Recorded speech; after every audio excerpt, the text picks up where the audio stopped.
Sir Aris, may mga challenges ka ba na pinagdadaanan in marketing this kind of business? In marketing this kind of business, ang maganda dito is hindi mo i-market yung product mo. What you need to build here is your credibility.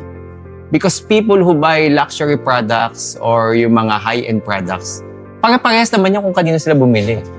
Ang importante dito is yung credibility mo as a seller. People buy the seller, not the product itself.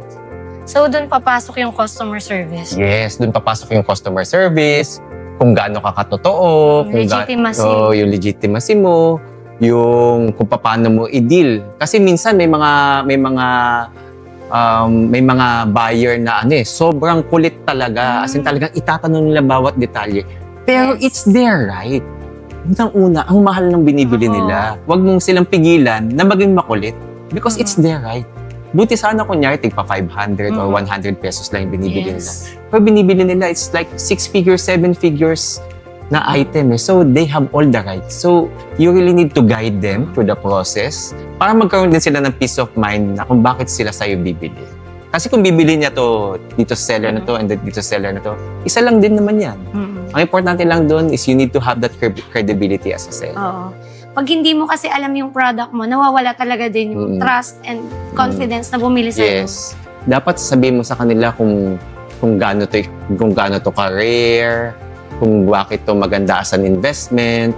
And then Rolex or luxury timepieces, hindi naman yan tagabigay ng oras eh.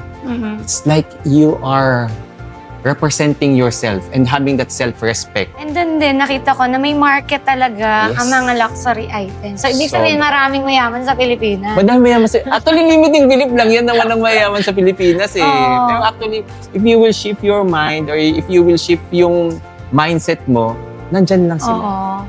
So, you really need, kailangan mo silang i-attract. So, ibig sabihin talagang nag-focus ka talaga sa business. And yun, sa sobrang busy mo na talagang lumakas ang negosyo, eto na. Yun na. Inalagaan mo yung negosyo, pero napabayaan mo naman yung sarili mo. Tama. Yes, totoo.